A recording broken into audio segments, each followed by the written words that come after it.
you can do. I mean, the first is to really figure out what is unique about you. You know, what makes you different? Because let's face it, you know, I mean, even in my business, there are SEO copywriters, you know, probably hundreds of thousands of them, you know, all over the world.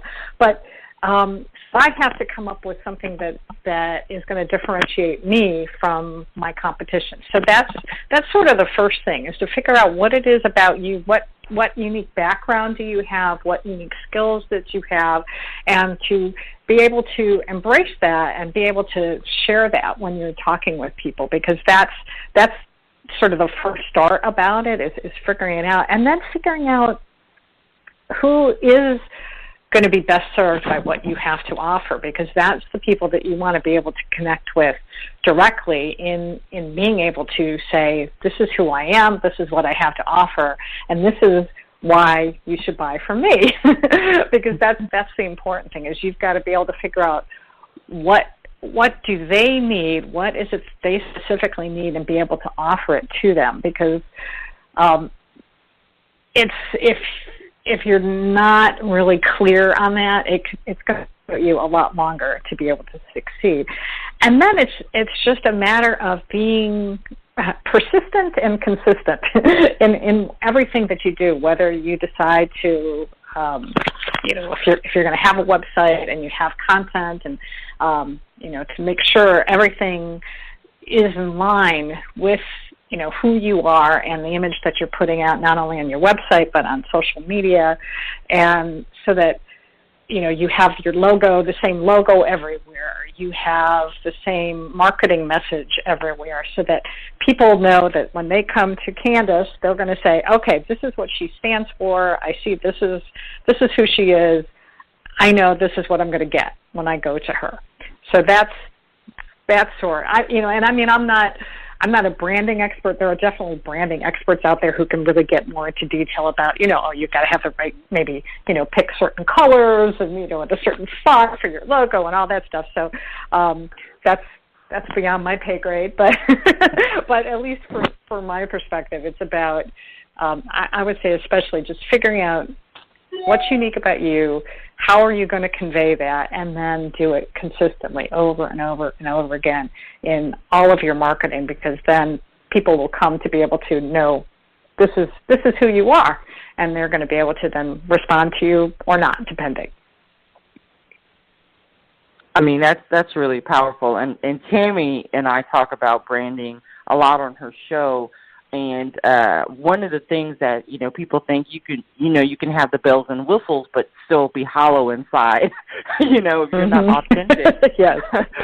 And if you don't share with the people who you really are and what your services or products you're offering in the marketplace, it won't matter that you have a pretty aesthetic for your business. And I want to give the mic to Tammy, because she's, you know, this is a part of her vision to really empower the people around branding, and for those potential and striving entrepreneurs that have something they want to give to the world. So, Tammy, you know, please share. I know you have something to say about this. Yes, absolutely. And, Candace, thank you for sharing about the shutdown, the furlough situation that you have been experiencing. But when it comes down to branding and branding strategies and tactics and techniques, if you look at some of the most recognizable brands out there, like Pepsi and Coca-Cola, the key is consistency. The consistency that they continue putting out there. They are consistent. Even in the fast-changing world of marketers, they remain flexible, they remain consistent and relevant. And we have to remain relevant out there. And in some cases, some people have to have a well-defined strategy, a brand strategy, so they can execute. But again, it goes back to being consistent, and consistency is the key. And you have to set standards for your brand, because you are your brand. It's not always about the nice flyers. It's about representing, and you represent your brand. And some businesses tend to put the cart before the horse, and they don't really focus on their strategies and their tactics for their brand techniques. So this is really good what you're sharing, Ms. Rand, which is truly astonishing. It's profoundly simple, but simply profound way of leaving a lasting impression in the hearts and minds of our target audience. Yeah, absolutely. And that's what it is. It really is about consistency, and when people get to know who you are, and because I think you even mentioned this as well, is really getting to to be authentic and to really say to have values and to be able to demonstrate those values in the marketplace as well. Those are the people who are going to succeed. Some people might be okay for a little bit, but the ones who are going to succeed long term are going to be the ones who really have the strong values and are doing things for their clients' benefit. Absolutely, that's key. That's key. There you go. Mrs. Rand, Miss Rand. I just have to say, you have so many offerings that are, I like to say the word blessing to the listener and to those who are partaking of some of the things you are offering in the marketplace. Sometimes what we provide is more than just a service. You're helping people establish wealth. You're helping people, tap into, as Tammy said, gifts that they may not know how to unpack or unwrap for those to receive. And, which is really interesting to be an inspiring entrepreneur to me, to be able to love what you do, but also, be able to lay your head down at night and sleep peacefully because what you're offering is growing people instead of destroying people, right? And you have just really been an inspiration. Gloria Grace Rand is an inspiration to so many people, even internationally. So how do you receive that type of inspiration? Who are your inspirational role models? Oh, goodness. Well, I say I've had several over the years, and I think I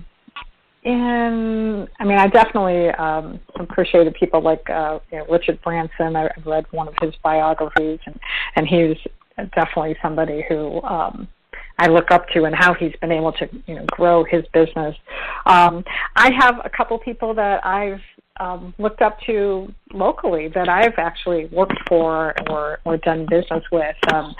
One woman, her name is Meredith Oliver, and she was actually one of my first clients who took me on, and I wrote blog articles for her clients. She's a web designer and marketer and works in the building industry, and she goes out and speaks at trade shows and things and educates people about marketing, and so she has been someone who I've really watched grow over the years, and so that's one person that I've emulated, and also I have a speaking coach, Amanda Rose Igo, and I have again worked with her for years, but also just admired how she has steadily been tweaking her brand and expanding who she works with, and so I love looking at people like that. And then on the personal side, because this is something that I've been working on the last couple of years myself, is one of my I consider a mentor, I guess, or a role model would be Wayne Dyer and Louise Hay, and because I love their messages that they shared with people and about spirituality and about really actually how to be able to love people too. And so those are kind of on the spiritual or the personal side of things that I've admired. That is fantastic, Ms. Rand, and I love what you mentioned about the spirituality because you're able to emit that love out into the universe. And so what you shared about those type of individuals of stature that truly should be carved in stone so the life legacy of servant leadership and sacrifice might never be lost to mankind. And they truly world changers that you have shared with us today. And Ms. Rand, what are the root cause of limited patterns of thought that impact effective entrepreneur and solution-based personal and business outcomes? Well, this is something, and this is something I've actually explored a lot of over the last few years, because I've done a lot of personal development work on myself, and in order to, continue to grow in my business, you've got to grow personally as well as professionally. And I think a lot of it, the limiting beliefs, I think that some entrepreneurs have, stems from when we were kids. They were things that we when, what do they say, up to about age 7 or something, we were just like sponges, and we're picking up messages from our parents and our other family members, or church, or school, the culture that we live in. And there were a lot of things in my family, like my my mother.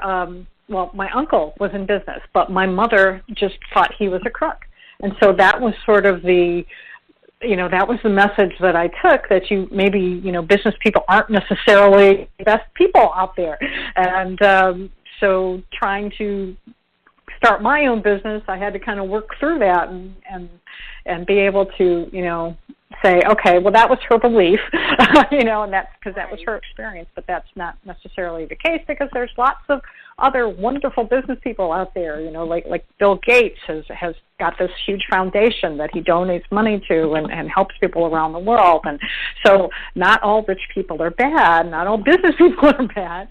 So it's those are some of the things you've got to look at, and that's where, like, going to maybe some courses or talking with people, maybe other coaches or something, and taking a look at where those beliefs come from, because a lot of times it's just things that we grew up with, and now as adults we can say, okay, well, let me see if we can reframe this now, because this, that was their story. That doesn't have to be my story. I can choose to have a different belief. I can choose to be a different way. I can, I can say, that was a limiting pattern before, but this is what I want to be able to have a more empowering pattern of thought going forward. Yes, and what is a lot of times what cripples people progress is fear. Because fear immobilizes us, and fear paralyzes us. Mm-hmm. And I love this quote by Jim Rohn. He said one time, he says that to have more than you got, you have to become more than you are. That success is something you attract by being an attractive person. Mm-hmm. So, Ms. Rand, you are living by design and not by default, because you're helping so many people. You are actually changing the paradigm of entrepreneurship. Mm-hmm. And again, I would say you are a catalyst, because that's an integral part, because you are cemented in your passion. And so you are producing such great results in your life as well as the lives of others, because you remain being a vessel of love. And when you demonstrate that and show that out in the world, it tends to ignite a fire in others that they will be able to reach their highest potential, because you are being used as a compass, like a moral compass, spiritual compass. Yeah, right. Yes.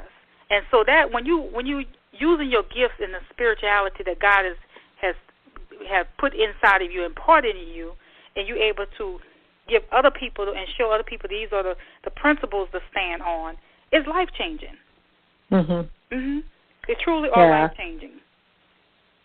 Yeah, it's a blessing, and I really am grateful for the opportunities that I've had to be able to help so many people, and I'm just looking forward to continuing it. I feel like in ways that I'm just getting started. So it's exciting. It is exciting. It just even looking at the bio and the things that you have accomplished. Some people do not even accomplish that in a lifetime. So, like, again, I say I commend you, because you are touching people through entrepreneurship, through your writing, through spirituality. And that is truly monumental. You have accomplished so many feats in your life, which brings me to the next question. Mm-hmm. You are an award-winning SEO blogger, former writer-producer for the PBS-TV news program, Nightly Business Report, and the owner of Web-to-Well Marketing. And I'm aware that you're a committed-minded, professional, performance-driven, extremely energetic woman, producing your own unique work, and you have such a compelling vision. what is your compelling vision of how to develop leadership strategies? That's a good question.